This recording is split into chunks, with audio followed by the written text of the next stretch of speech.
우리 다 같이 주의 말씀을 들어보겠습니다. 다 같이 말씀을 높이 드시고, 주의 말씀은 내 발의 등이요 내 길의 빛이니이다. 아멘. 이 말씀이 우리 인생의 빛이 되시기를 주님의 이름으로 축원합니다. 하나님의 말씀은 누가복음 15장 11절로 24절의 말씀입니다.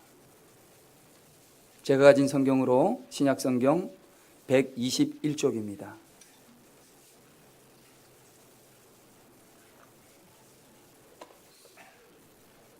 누가복음 15장 11절로 24절을 봉독해 드립니다.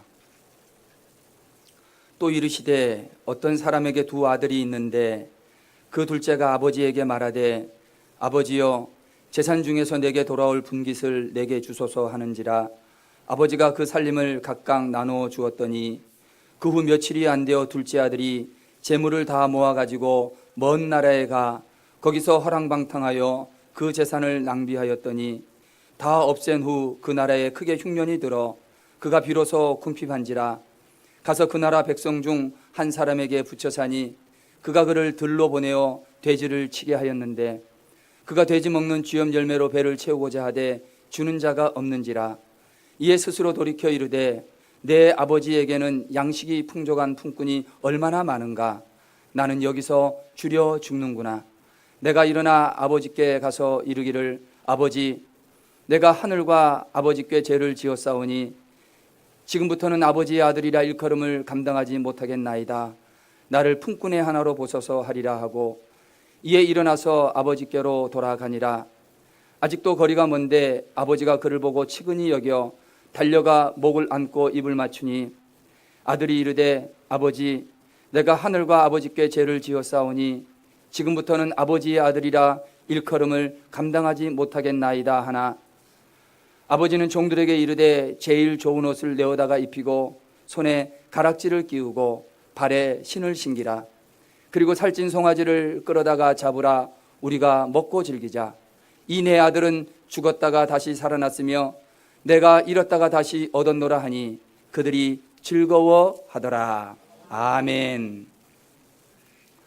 오늘은 누가복음 15장 11절로 24절까지의 말씀을 가지고 믿음의 자화상이라는 제목으로 함께 은혜를 나누려고 합니다.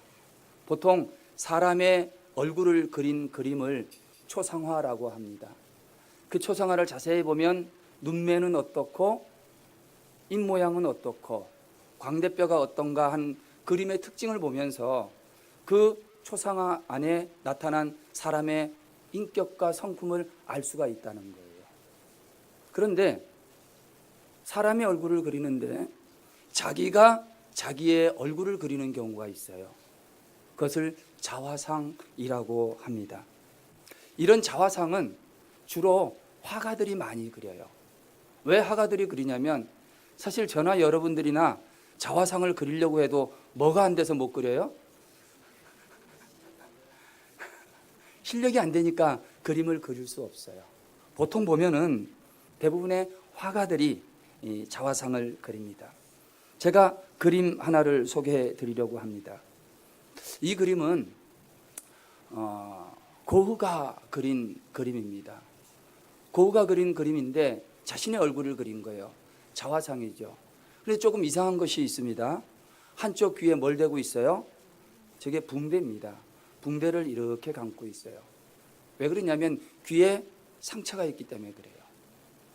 원래 고흐는 고갱하고 굉장히 절친한 사이의 친구였습니다. 그런데 이 고흐의 성격이 굉장히 괴팍해가지고 서로 잘 다투었다고 그래요. 1888년 12월 25일 날이에요. 이날도 고흐와 고갱이 굉장히 심하게 다투었다는 겁니다.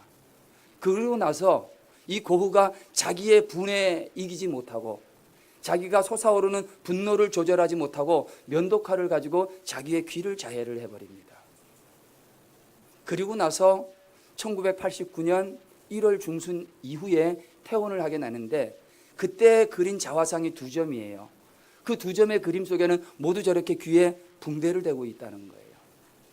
여러분 한번 생각해 보세요. 고흐가 자기의 자화상을 그리는데 한쪽 귀가 없는 자화상을 그리면서 고은은 무슨 생각을 했을까 하는 겁니다. 그 그림을 그리면서 나는 왜 이렇게 쉽게 분노할까? 나는 조금만 참고 그 순간을 넘기면 되는데 왜 참지 못했을까? 자기의 성품이나 성격을 반성했을까요? 그럴 수도 있습니다. 그림을 보고 자기를 살피는 거예요. 그래서 자화상이라고 하는 말은 영어로 셀프 포트레이트라고 이야기하는 거예요. 영어를 써서 죄송한데 별로 어려운 영어가 아니에요. 셀프라고 하는 것은 나 자신이라는 거죠. 포트레이트라고 하는 말은 뭐냐면 끄집어내다는 거예요. 내 내면 속에 아직 드러나 있지 않고 감추어진 것을 포트레이트, 끌어낸다는 거예요. 또 하나, 내 내면 속에 아직 밝히 드러나 있지 않는 캄캄하고 어두운 아무도 모르는 나의 내면을 밝히는 겁니다. 그걸 그림으로 그리는 거예요. 그래서 그 그림 속에는 저 사람의 심리 상태가 어떻고 저 사람의 마음이 어떤가 하는 것을 알 수 있다는 말이죠. 결국 자화상이라는 것은 자기 자신을 끄집어내어서 표현하는 거예요. 감추어진 자기의 속모습을 밝혀 보여주는 겁니다. 주로 화가들이 그러는 거예요. 자화상이니까. 화가들은 이렇게 그림을 그림으로써 자기를 객관적으로 보는 거예요. 자기를 한 걸음 멀리 떨어져서 과연 나는 어떤 사람인가, 자기 내면의 모습을 보게 되는 거죠. 왜 그러냐면 그렇게 함으로써 자기의 부족함, 그렇게 함으로써 내가 좀 나 자신을 이렇게 좀 바꿔가야 되겠다고 하는 그런 생각들을 하게 되는 거지요. 화가들이. 문제는 우리들이에요. 화가들은 자화상을 그림으로써 그림을 그려서 자기 자신을 객관적으로 보고 고쳐야 될 것들을 살피는데 우리들은 화가들처럼 그림을 그리지는 못하니까 한 걸음 더 객관적으로 떨어져서 자기 자신을 어떻게 보겠냐는 거예요. 여러분은 여러분 자신을 때때로 객관적으로 보셔야 되는데 어떻게 보십니까? 여러분 내면에 여러분만 아는 모습들을 좀 끄집어내서 봐야 되는데 그거 어떻게 보냐는 거죠. 쉬운 일이 아닙니다. 그래서 믿음의 사람들, 하나님을 믿는 믿음의 사람들은 성경, 다시 말해서 하나님의 말씀을 통해서 믿음의 자화상을 그려야 되는 거예요. 성경의 인물들을 통해서 그 인물들이 가지고 있는 성격이나 성품들을 가지고 나 자신에 비추어서 나 자신의 모습, 얼굴 모양을 만들어내는 거죠. 예를 들자면 이런 게 있습니다. 때때로 우리가 성경을 읽지 않습니까? 또 때때로 설교를 듣기도 합니다. 그런데 성경을 읽고 말씀을 듣다가 보니까 그 말씀이 기가 막힌 거예요. 그 말씀을 읽어봐서 그 말씀이 깨닫는 게 너무너무 귀한데 가만히 생각해 보니까 그 말씀이 누가 들어야 되느냐? 보니까 자기 남편이 들어야 되겠더라는 거예요. 말씀이 너무 기가 막히고 야 저런 것은 좀 알아서 고쳐야 되는데 누구 보고 고치라는 거예요? 옆에 있는 사람 보고 남편 보고 고치라는 거예요. 은혜 받은 말씀을 자기 자신에게 적용을 시키고 자기의 얼굴, 자기의 자화상을 만들어 가야 되는데 적용을 누구에게 하냐면 다른 사람에게 하는 거예요. 여러분 이것은 잘못되어도 한참 잘못된 거예요. 그뿐만이 아닙니다. 우리가 성경을 읽다가 보면은 죄 많은 사람, 허물 많은 사람, 사울을 만나기도 하고 다윗을 만나기도 합니다. 하나님을 밥 먹듯이 배반했던 이스라엘 왕들을 만나기도 합니다. 그런 죄 많은 사람들을 성경 속에서 만나면서 저 사람은 무슨 죄가 저렇게 많아? 그리고 정죄하면 안 된다는 거예요. 성경에 죄 많은 사람이 등장하면 그 죄 많은 사람을 보면서 맞아. 사실은 나도 이렇게 죄가 많은 사람이지. 저 죄 많은 사람의 모습이 다른 사람이 아니라 바로 나야. 그러면서 죄 많고 허물 많은 내 모습을 발견해야 되는 거죠. 그리고 난 다음에 그 말씀의 적용을 나에게 해야 되는 거예요. 이것이 바로 믿음의 자화상을 그리는 거예요. 믿음으로 내 얼굴을 만들어가는 거예요. 저는 이 시간에 간절히 바라기는 저와 여러분에게 이렇게 말씀을 통해서 여러분 자신들을 객관적으로 보시고 믿음의 자화상들을 그려나가게 되시기를 주님의 이름으로 축원합니다. 자, 그러면은 오늘 말씀으로 한번 돌아가 보십시다. 오늘 말씀은 우리가 잘 알고 있는 잃어버린 아들, 다른 말로 이야기하면 탕자의 비유에 관한 말씀이에요. 여기 말씀해 보면 주인공이 세 명이죠. 아버지의 재산을 받아서 떠나버린 탕자가 등장하고, 집에서 기다리고 있던 큰 아들이 등장하고, 그리고 그 집 나간 아들이 돌아오기만을 기다렸던 아버지가 등장을 합니다. 세 명을 다 살펴볼 수 없게 오늘은 집을 떠난 아들 탕자에 좀 초점을 맞추어서 집중적으로 좀 묵상을 해보려고 합니다. 거의 대부분의 사람들은요, 이 탕자의 비유 말씀을 읽으면서 탕자를 생각하면 굉장히 분노를 합니다. 왜 그러냐면 아직 아버지가 멀쩡하게 살아계세요. 살아계신 아버지 앞에 나아가서 아버지, 내게 돌아올 내 목, 유산을 달라는 거예요. 이거는 불효자 중에 불효자지요. 그뿐입니까? 그렇게 아버지 재산을 가지고 먼 나라로 가가지고 얼마 되지 않아 그 돈을 창규와 함께 다 탕진해 버리는 거예요. 다 써버렸다는 말입니다. 그래서 말 그대로 탕자입니다. 불효자도 모자라서 그 돈을 다 창규와 함께 먹어버리고 써버린 그런 아들 탕자. 여러분, 이 정도면은요, 탕자는 분노의 대상이 아니라 이건 없애버려야 될 처단의 대상이 되는 거예요. 참, 탕자 저거 말하는 거죠. 그런데 여러분, 사실은 성경을 바로 읽는 사람들은 좀 달라야 하는 거예요. 믿음으로 자화상을 그리는 사람들은 이 탕자의 비유를 보면 어떻게 하냐면, 주님, 사실은 탕자는 저 사람이 탕자가 아니라 내가 탕자입니다. 지난날 나의 삶을 돌이켜보니까 내가 탕자였습니다. 아니, 오늘 성경 말씀의 탕자를 보니까, 나를 그 말씀에 비춰보니까 나는 탕자보다 더한 탕자였습니다. 그렇게 고백해야 된다는 거죠. 여러분, 이렇게 고백하는 것이 바로 말씀이 삶이 되는 거예요. 이렇게 하나님의 말씀을 가지고 자기 자신에게 비추고 자기를 객관적으로 봄으로써 자기의 자화상을 그려 나가는 것, 이게 믿음의 자화상이라는 거죠. 오늘 본문에는 그 탕자의 모습이 나오는 거예요. 저는 오늘 이 탕자의 모습을 살피면서 오늘 우리들의 믿음의 자화상을 한번 새롭게 그려보고자 합니다. 첫 번째로 17절 말씀을 한번 보시기 바랍니다. 말씀을 보시면, 이에 스스로 돌이켜 이르되 내 아버지에게는 양식이 풍족한 품꾼이 얼마나 많은가, 나는 여기서 주려 죽는구나, 이렇게 이야기합니다. 여러분, 이 말씀을 통해서요, 탕자는 비록 때는 좀 늦었지만은 탕자는 은혜를 발견한 사람이었어요. 때문에 여러분, 저와 여러분들은 믿음의 자화상을 그릴 때 한번 따라 하실까요? 은혜로 그립시다. 은혜로 우리의 믿음의 모습, 믿음의 얼굴, 믿음의 자화상을 그려나가야 된다는 거예요. 오늘 읽어드린 17절 말씀에 보면 탕자는 3단계에 걸쳐서 은혜를 발견하게 되는데요, 첫 번째 단계가 자기 자신을 먼저 발견하는 거예요. 말씀해 보니까 스스로 돌이켜라고 기록을 합니다. 스스로 돌이켜. 여러분, 이 표현이요, 굉장히 중요한 표현입니다. 스스로 돌이켰다라고 하는 말은 원어 그대로 해석을 하면 자기 자신에게로 돌아왔다, 그 히브리어 원어의 뜻이에요. 그래서 킹 제임스 버전이라고 하는 고전 영어를 쓰는 버전인데요, 그 책에 보면 뭐라고 되어 있냐면 came to himself. came to, 돌아왔다는 거죠. 누구에게로? himself, 자기 자신에게로. 스스로 돌이켜볼 때에 다시 한번 자기 자신에게로 돌아왔다는 거예요. 그런데 현대 영어로 번역해 놓은 NIV라고 하는 성경이 있는데 좀 더 쉽게 번역을 하고 있어요. 그 성경에는 뭐라고 되어 있냐면 came to his sense라고 되어 있어요. 다시 말해서 자기의 감각, 자기의 마음, 자기의 정신으로 돌아왔다는 거예요. 자기 정신으로 돌아왔다는 것은 우리가 흔히 이야기할 때 뭘 차렸다는 말입니까? 정신 차렸다는 거예요. 제정신으로 돌아온 거예요. came to his sense. 제정신 돌아와서 정신을 차렸다는 거예요. 여러분, 집을 나간 탕자가 아버지를 떠나서 허랑방탕하게 살다 보니까 자기가 어떻게 살고 있는지 놓쳐버린 거예요.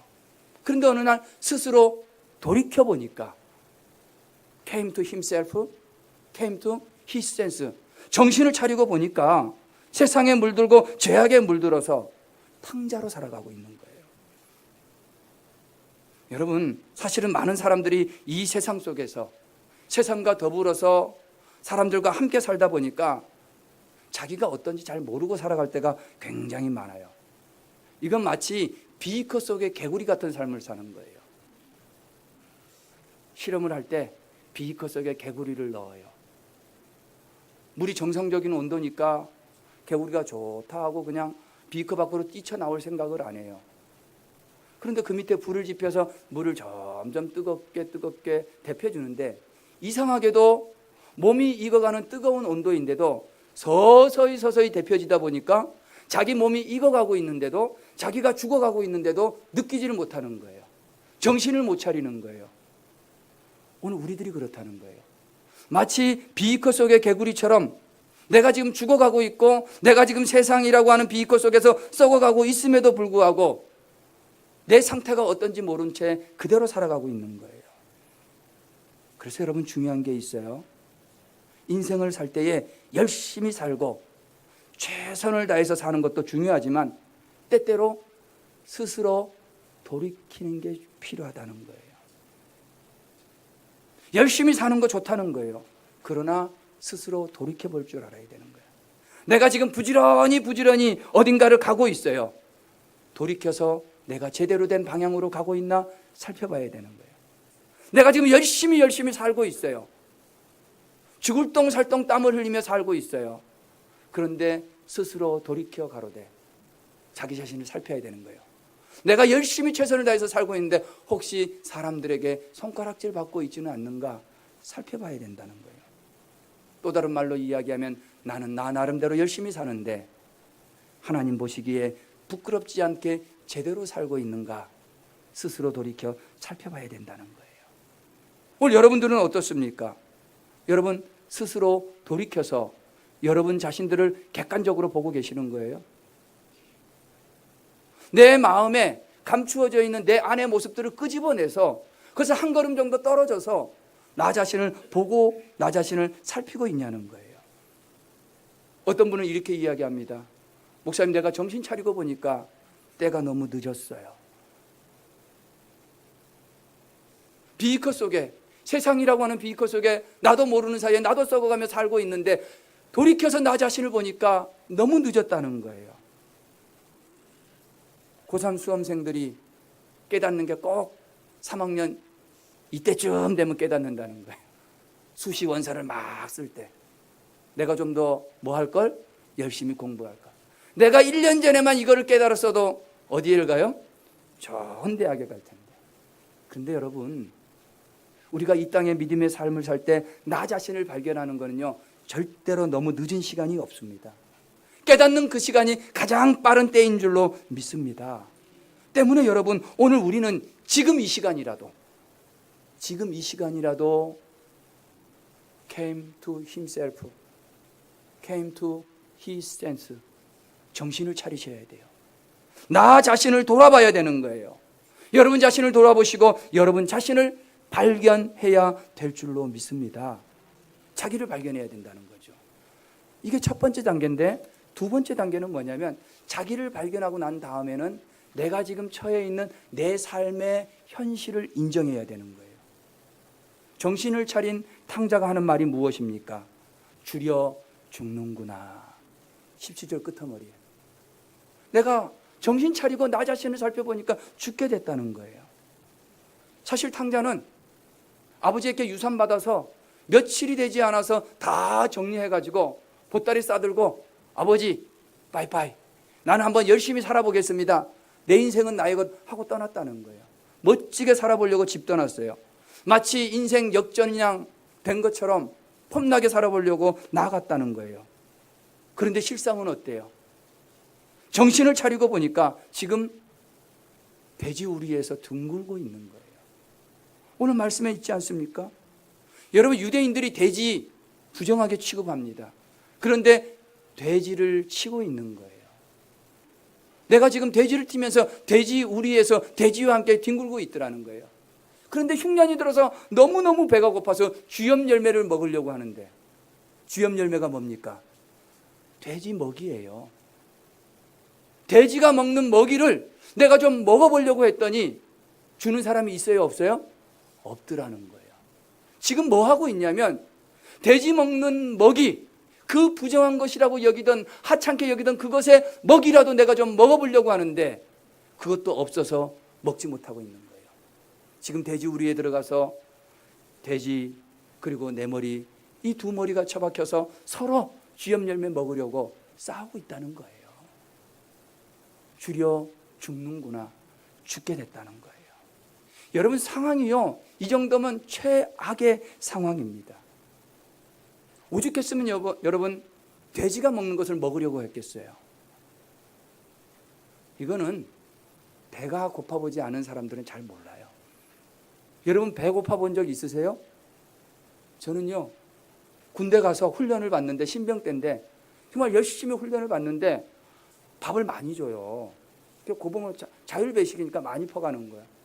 근데 그렇게 밥을 먹어도 이상하게 군복을 입고 있고 훈련을 받으니까 돌아서면 배고프고 돌아서면 졸리고 돌아서면 춥고, 어떻게 그렇게 배가 고픈지 주머니에 돈이 있어도 사 먹을 수가 없어요.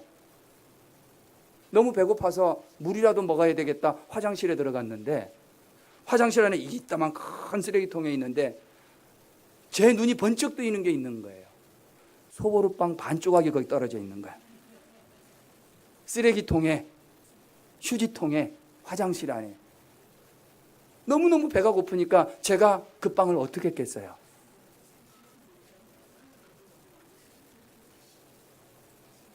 여러분, 근데 지금 탕자는 그 반 조각, 쓰레기통에 버려진 반 조각이 없어가지고 돼지와 모이통에 같이 머리를 쳐박고 그거를 먹으려고 해도 그게 없다라는 거예요. 그래서 줄여 죽는구나.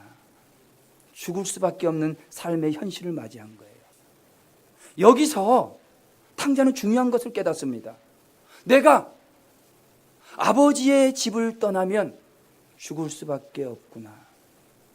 사랑하는 성도 여러분, 아버지의 품을 떠나고 하나님의 품을 떠난 존재에게 남은 것은 죽음밖에 없습니다. 줄여 죽는구나. 내가 떠날 때는 많은 재산을 가지고 떠났지만 얼마 가지 않아 그 모든 것을 다 탕진하고 줄여 죽는구나. 하나님의 품을 떠난 존재에게 남은 것은 죽음밖에 없다는 거예요. 여러분, 성도는 어떤 일이 있어도 하나님의 품을 떠나면 안 될 줄로 믿습니다. 하나님 품 떠나지 않기를 주님의 이름으로 축원합니다. 근데 여러분, 하나님의 품을 떠난다, 그게 무슨 의미겠어요? 탕자처럼 딱 아버지 등지고 교회 등지고 멀리 떠나야 그게 아버지 집을 떠난 것입니까? 탕자처럼 아버지 품을 떠나서 세상과 더불어서 죄악 속에서 죄를 지으며 살아가야만 하나님 품을 떠난 것일까요? 여러분, 반드시 그런 것은 아닙니다. 그래야만 하나님의 품을 떠나서 나아간 것이고 나는 여전히 하나님과 함께 있다고 생각한다면 그건 여러분 엄청난 착각입니다. 여러분, 하나님의 품을 떠난다는 것, 그것은 만약 여러분이 어제의 여러분 자신보다 오늘 나 자신이 조금 더 하나님으로부터 멀어져 있다고 한다면 그만큼 하나님을 떠나 있는 거예요. 어제의 나 자신보다 오늘의 내가 하나님으로부터 조금이라도 멀어져 있으면 그만큼 하나님을 떠난 거라고요. 잘 들으셔야 됩니다. 여러분의 열심이 어제의 여러분 자신보다 오늘 내가 더 열심히지 못하면 그만큼 아버지 집, 아버지의 품에서 멀어진 거예요. 만약 내가 어제의 나보다 더 많이 기도하지 못한다면, 만약 내가 어제의 나보다 오늘의 내가 더 많이 봉사하지 못하고 더 많이 전도하지 못한다고 한다면 여러분, 우리는 어제보다 오늘 하나님의 품에 더 많이 떠나 있는 거예요. 그게 하나님의 품을 떠나는 거예요. 잘 하셔야 됩니다. 오늘 여러분들은 어떻습니까? 나는 여전히 하나님의 집에 있다고 생각하셔요? 나는 여전히 하나님의 품에 있다고 생각하십니까? 어제의 여러분 자신과 오늘의 여러분 자신을 비교를 한번 해보시기 바랍니다. 아버지의 품을 떠나면 줄여 죽는구나, 죽음밖에 없다는 거예요. 탕자는 이걸 깨달았어요. 자, 그런데 여러분, 탕자의 자기 발견은 여기에서 멈추지 않습니다. 그 다음에 하는 말이 뭐냐면 17절에 내 아버지에게는 양식이 풍족한 품꾼이 얼마나 많은가, 이렇게 이야기하는 거예요. 아버지에 가면 품꾼들, 붙여 사는 사람들, 종들이 있는데 그 종들조차도 뭐하다는 거예요? 풍족하다는 거예요. 탕자의 깨달음이에요. 원래 품꾼은 자기 게 없거든요. 다 주인 거예요. 그런데 나는 아들인데 아버지 집 떠나니까 줄여 죽을 수밖에 없는데, 품꾼들은 그냥 아버지 집에 있기만 해도 모든 것이 풍족하더라는 거예요. 여러분, 이것이 우리에게 무엇을 가르쳐 주는지 아십니까? 하나님의 품을 떠나서 우리가 하려고 하는 모든 노력과 수고는 헛될 수밖에 없다는 거예요. 하나님의 품을 떠나서 우리가 아무리 노력을 하고 하나님의 품을 떠나서 우리가 아무리 수고를 한다 한들 그것은 헛될 뿐이라는 거예요. 오늘의 여러분들을 한번 생각해 보세요. 오늘 여러분들이 가지고 있는 것, 여러분 그것들 가운데, 여러분이 누리고 있는 가운데 여러분이 순수 노력해서 얻은 것과 나는 별로 잘 못하는데, 나는 잘하지도 못하는데, 그런데 하나님이 은혜로 주신 것들이 있는데 그 둘을 비교하면 무엇이 더 많아요? 여러분, 노력하고 수고해서 얻은 게 더 많아요? 나는 별로 부족한데 하나님의 은혜로 주신 것이 더 많아요. 우리는 분명 하나님의 은혜로 얻은 것이 더 많아요. 그냥 아버지 집에 있기만 하면 되는 거예요. 아버지 품에 안겨만 있으면 되는 거예요.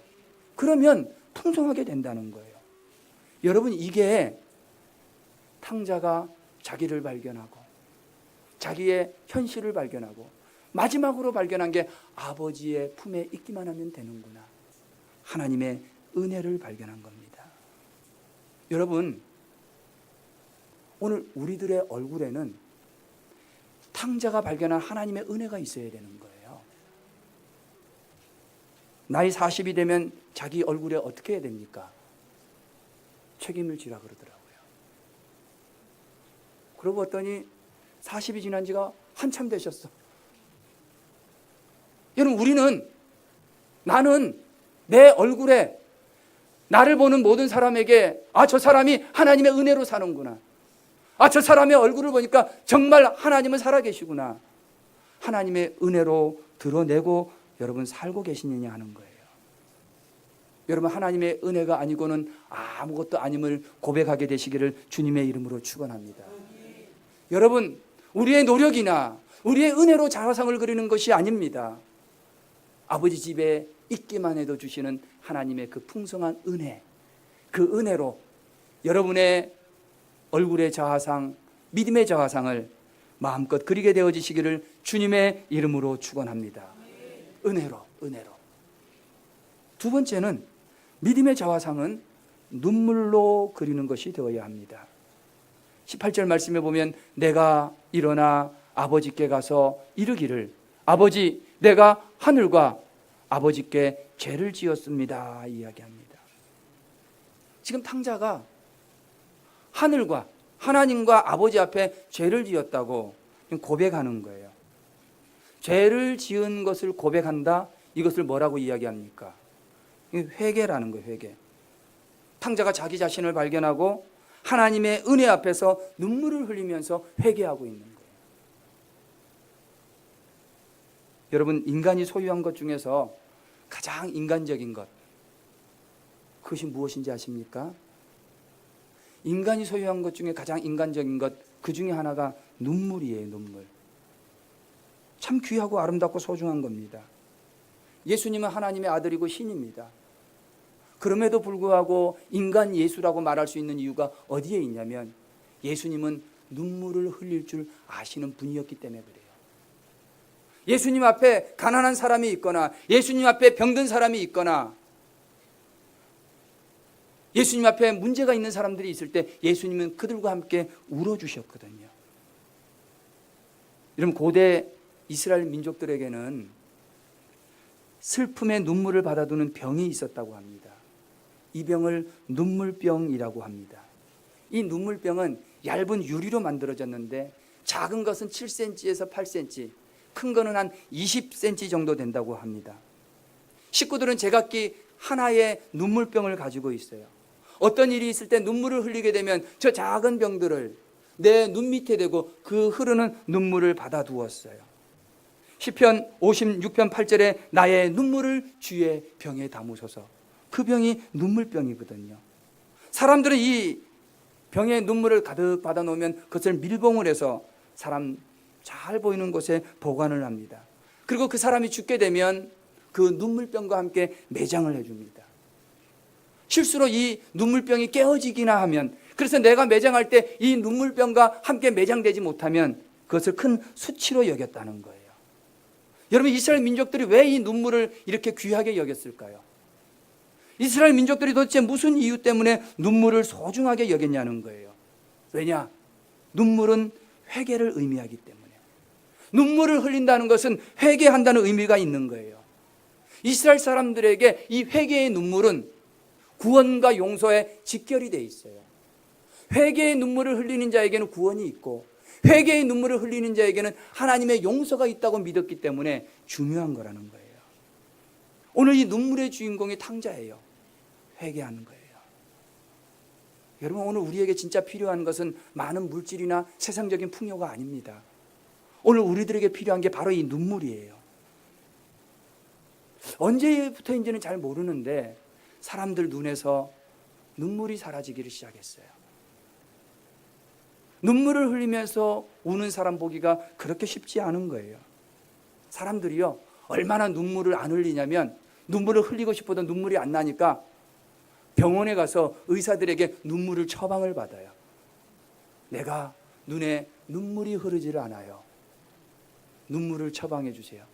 그럼 처방전 쓰면 그 처방전을 가지고 약국에 가는 거예요. 약국에 가면 약사들이 인공 눈물, 조그만 튜브에 담긴 거를 이렇게 내주는 거예요. 그러면 그거를 어디 눈에 넣으면서 눈물을 주르르 흐르면 닦는 겁니다. 여러분, 내가 하나님 앞에 울 일이 있고 내가 하나님 앞에 간구할 일이 있어서 눈물을 흘리면 눈물을 처방받으러 갈 일이 뭐 있겠어요? 울지 않으니까.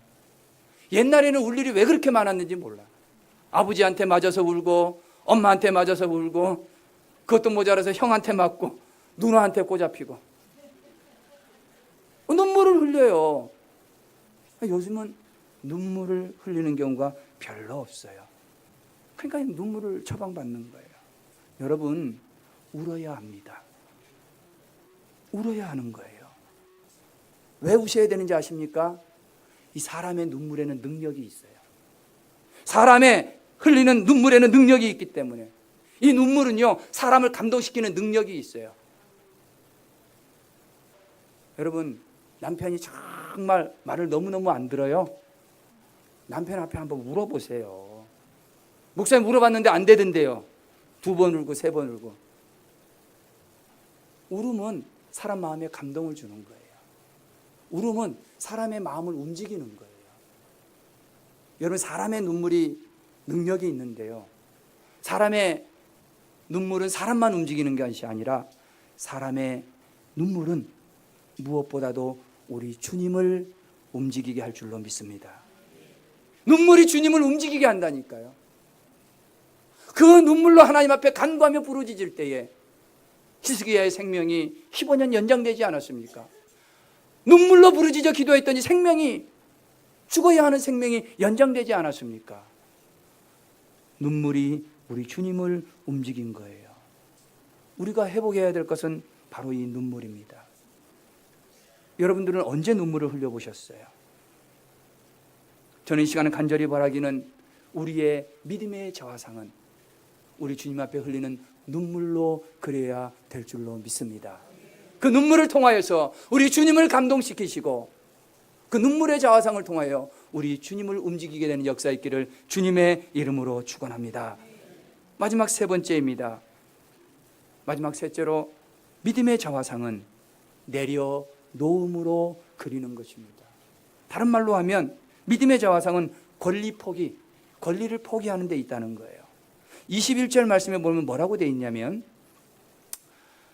아들이 이르되 아버지, 내가 하늘과 아버지께 죄를 지었사오니 지금부터는 아버지의 아들이라 일컬음을 감당하지 못하겠나이다. 이렇게 돼 있어요. 근데 거기에 19절에 보면 똑같은 게 기록이 돼 있는데, 지금부터는 아버지의 아들이라 일컬음을 감당하지 못하겠나이다. 나를 품꾼의 하나로 보소서. 이건 떠나기 전에 한 말이에요. 19절은. 21절은 떠나서 아버지한테 와서 한 말이지요. 본문을 정리해 보면 이래요. 자기를 발견하고 나는 은혜 없이는 못 살아. 아버지 집 떠나면 죽음밖에 없어. 아버지 집에 가기만 하고 있기만 해도 베풀어 주시는 그 풍성함의 은혜를 깨달았어요. 그리고 눈물로 회개를 합니다. 아버지께로 돌아왔어요. 아버지께로 돌아와서 하온 첫 번째 말씀이 바로 이 21절의 말씀이에요. 19절 21절 말씀인데 내용이 뭐냐면, 첫 번째는 나는 이제부터 아버지의 아들이라고 그렇게 부름받는 것을 감당하지 못하겠습니다. 아버지 아들이 아닙니다, 이거예요. 두 번째는 이제부터는 아버지 집의 아들이 아니라 종으로 살겠습니다라는 거예요. 여러분, 이게 탕자에게 놀라운 변화가 나타난 거예요.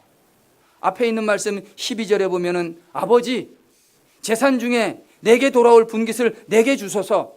아들이니까 살아계신 아버지한테도 당당하게 유산 달라고 그렇게 요구하던 아들이에요. 권리를 주장하던 아들이에요. 그런데 19절 21절에 보니까 아들의 권리를 포기합니다. 이제는 종이 되겠다고 이야기를 합니다. 권리를 포기하고 아들이라고 하는 권리를 내려놓는 거예요. 사실 이렇게까지 할 필요 없거든요. 그렇게 애타게 기다리던 아버지가 돌아왔어요. 조금 미안한 표정 지으면서 아버지, 둘째 아들 돌아왔어요.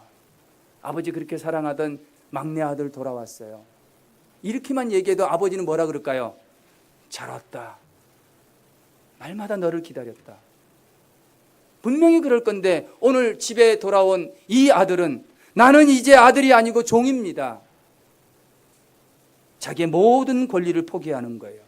아들로서 누릴 수 있는 권리를 포기하고 아들이라고 하는 당연한 권리를 내려놓는 거예요.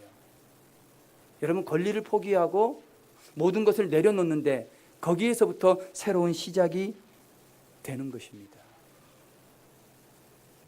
마트에 한 아이가 아주 두 손에 커다랗고 멋진 장난감을 들고 있는 거예요. 너무너무 멋있어요. 그런데 마트의 계산대 앞에서 울고 있는 거예요. 그렇게 좋은 장난감을 가지고 있으면서도 왜 울고 있는 것일까요? 아버지가 이야기하는 거야. 아들아, 그 장난감을 계산대 위에 뭐 해라?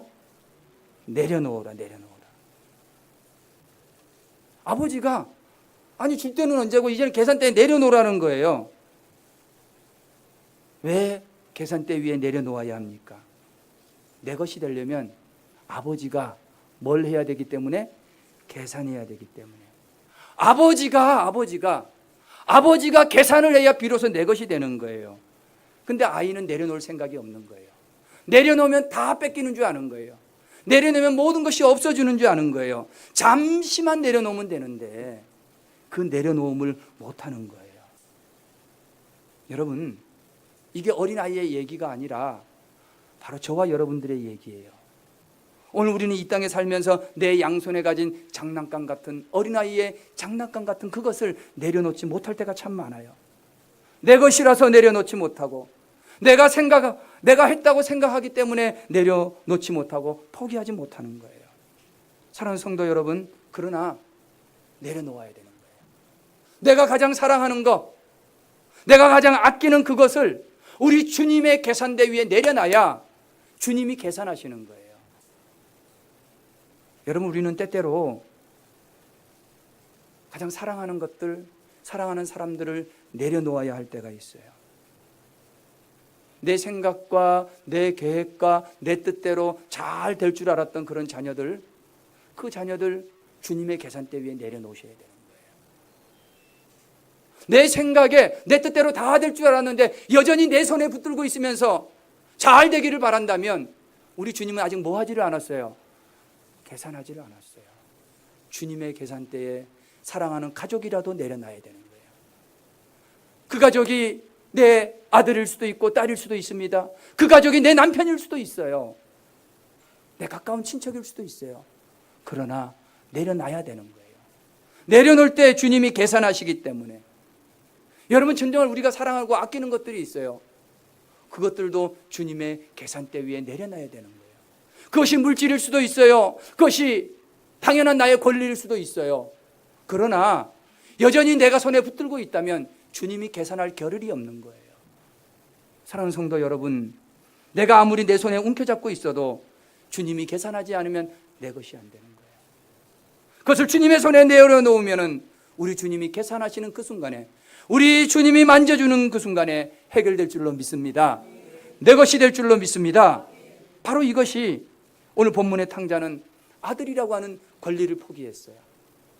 아들로서 누릴 수 있는 그 권리를 내려놓았다는 거예요. 그런데 여러분, 내려놓으면 다 끝날 줄 알았죠. 탕자가 아들의 권리를 내려놨어요. 아버지가 어떻게 하십니까? 아버지가 종들을 불러다가 이야기를 하는 거예요. 가장 좋은 옷을 가져와라. 신분을 상징하죠. 신분을 회복시켜주는 거예요. 손에다 뭘 끼워줘라? 반지 가락지를 끼워줘라.